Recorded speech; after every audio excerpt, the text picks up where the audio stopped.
All right, so we have some drum and bass I'm going to show you. Now, this particular track's a little bit different because it's vocal driven. The main artist, vocalist, singer, songwriter, CD. The track's name is Issue. It came out last week. Now, something with the kick drum and the drums in particular, I wanted them to drive, but I didn't want them to be bombastic where they go right up in your face, super massive.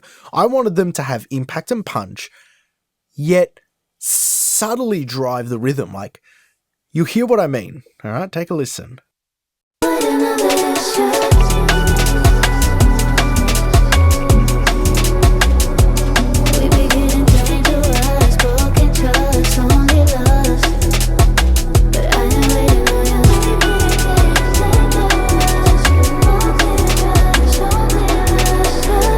Do you get what I mean? Did you hear the kick? Boom, boom, boom. It wasn't a big bombastic downbeat with the kicks. It was just pushing it, and it had sub, and it was still there, but it wasn't super loud, but it wasn't lost. What did I do? Now, before I show you what I did, make sure you are subscribed to the best newsletter for working audio pros. Do you know what that is? panoramamastering.com/newsletter. Hands down the best. All right. So go subscribe to that. I'll give you some more drip in the coming weeks, and let's take a look at what I've done here. So what I'm going to do is I am going to start with what I do when I need the flavor of the kick, and that is always in the parallel. So what I'm going to do is I'm going to mute this parallel. I'm going to take a listen to this kick. Okay. And then we'll take a listen to it in the mix, and then I'll put the parallel on, and then I'll show you what I did in the parallel. So let's take a listen to this kick.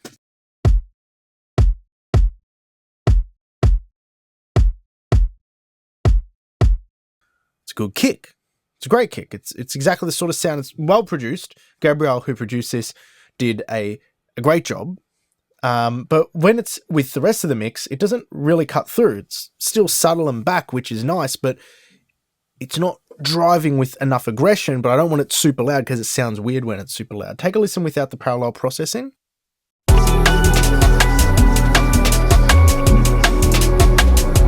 Too far back. It's too far back. Now we put the parallel in.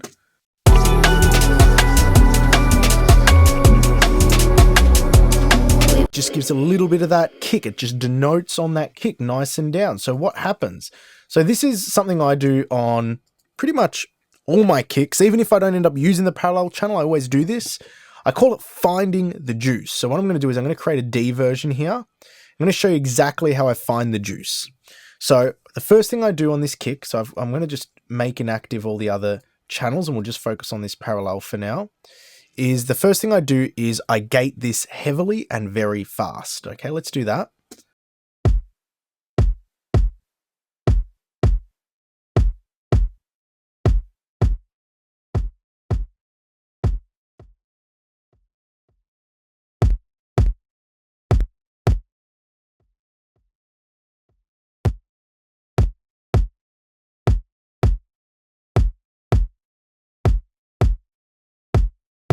Perfect. Now it's gated. I aim to get the juice, and typically what I use is just this low mid frequency band.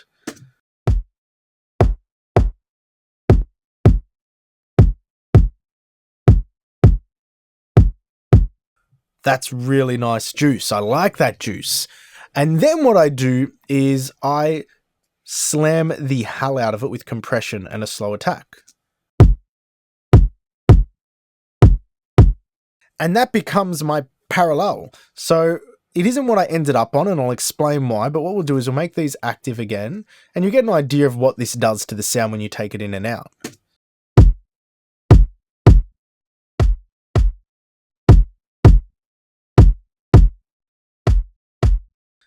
It adds all that forwardness, that aggression, that transient, and that it just opens it up really nicely. What I ended up deciding on this version, though, is I didn't want that aggression in the mid-range, because if we mute all these kick drums, okay, we'll mute these kicks and we'll play the whole track.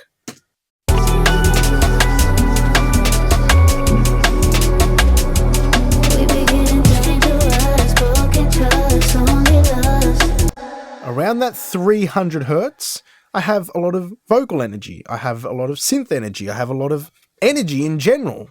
So instead of doing this, even though this is a pretty good move for most mixers to find something in the low mids, crank it, gate it, compress it, I went for the exact opposite.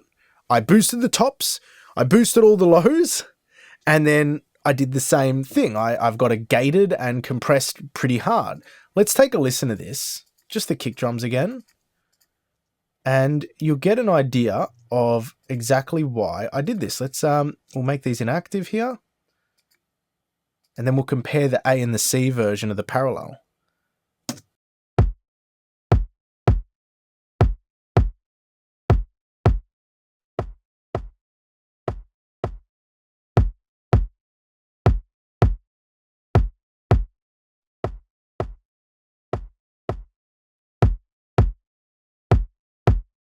The reason why I did this is because everything's in the mid-range of this song, and if I'm going to bring out some of that transient movement from the kick, it can't be in the mid-range. It's going to be in the subs and the very top end. So I've followed that exact same process I just showed you, but instead of boosting the low mid frequencies, I've cranked all the low end, and I've cranked all the top end. Albeit the shelf starts at around 300 Hertz, it's really just boosting those lows below about 150 Hertz at full amount. And I'm cranking it a lot, 15 decibels. That's a lot of gain on each one, but because it's being gated and heavily compressed and only blended in, it sort of works.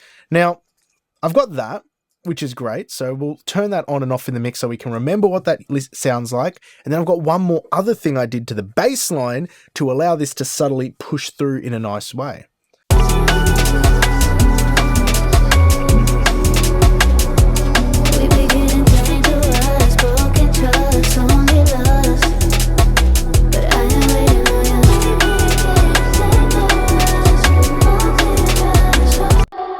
Beautiful. Okay, so I've got that parallel coming underneath. Then I'll show you the next thing I did, because whenever you're trying to drive the level of a track, you want to be really conscious of your headroom.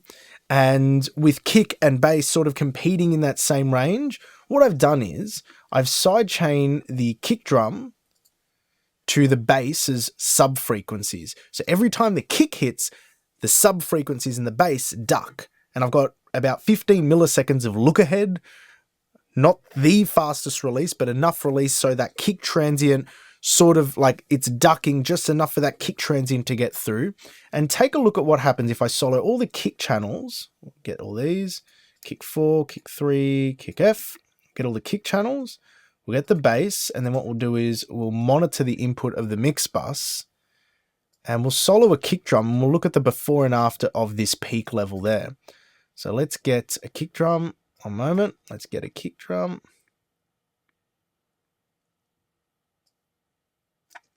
Oh, no, we need a kick drum and a bass, man.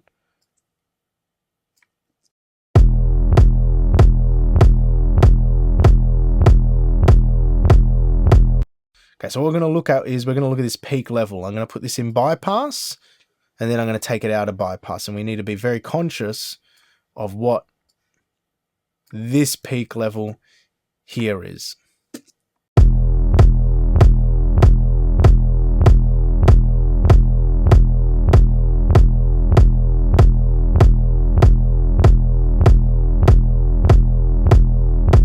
So just having that sidechain on the subs, the peak level went from negative 10.8 to negative 12.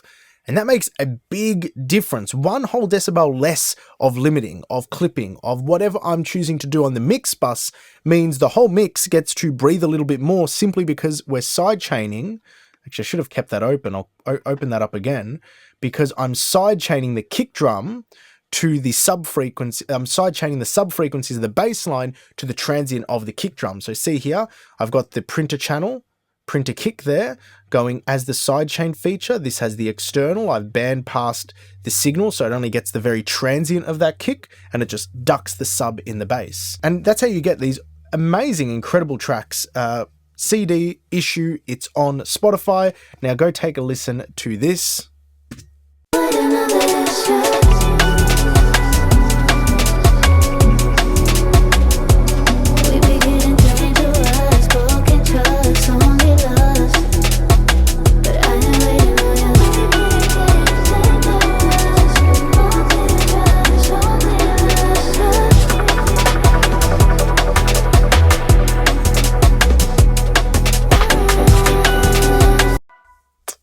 Chef's kiss. What can I say?